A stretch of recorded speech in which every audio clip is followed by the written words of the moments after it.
It's been over 2 weeks since we've had measurable rain at PDX. Boy, we could use some rain right now. It is getting really dry, and that's why there are a lot of burn bans in place at this time. I want to go over some of the numbers because we just updated this graphic here.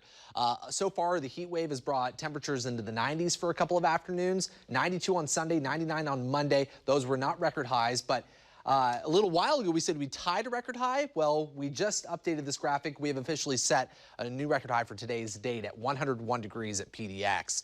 And unfortunately, we could have more triple-digit heat coming our way over the next few afternoons. Let's bring you outside to the Portland Shriners Hospital camera. Drew just pointed out the fact that our air quality has diminished a little bit. In some cases around the metro area and down into the central Willamette Valley, we're dealing with moderate air quality, or unhealthy air quality rather, for sensitive groups. So if you have respiratory issues, you don't necessarily want to be outdoors. You can see some of the smog out there, maybe a little bit of wildfire smoke. Normally we have a really nice view of Mount Hood from the Portland Shriners Hospital camera, but unfortunately that is not the case right now. I also have an updated time lapse from the coast from our Shiloh Winds camera in Seaside. If you're watching the 4 o'clock news, we were catching a little bit of a wave or waves of the marine layer out there and some fog, but watch this. We updated this time lapse, and toward the end of it, you really see that marine layer and some of those low clouds and fog push in. So I think, well, if you look closely, you can see a lot of people are dispersing from the beach as temperatures cool down.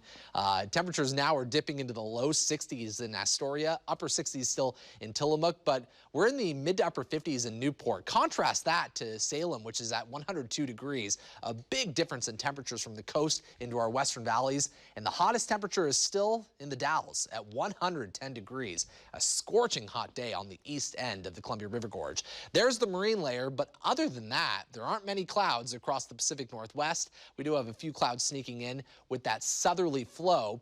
So that's what's bringing in some of that wildfire smoke from California. And the reason being is we have this big high pressure system, the heat dome, as many of you know it as, building over the Pacific Northwest. And the air in the mid-levels of the atmosphere rotates clockwise around these high pressure systems. So that's what's pulling in the wildfire smoke out of Yosemite, or the Yosemite region, and into Oregon. So over the next couple of days, you're going to see more haziness in the sky, and temperatures are going to stay very hot through at least Saturday. But eventually, that high pressure system works its way to the south and to the east, opening the door to this cooler trough of low pressure. So come early next week, we'll see big changes to the forecast.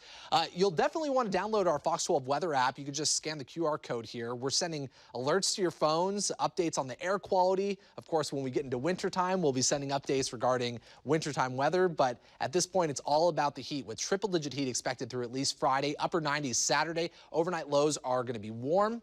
Then by Sunday, Monday, and Tuesday, we'll see cooling conditions. By Monday and Tuesday, we should drop into the 80s, with overnight lows trending into the upper 50s and low 60s. Pete?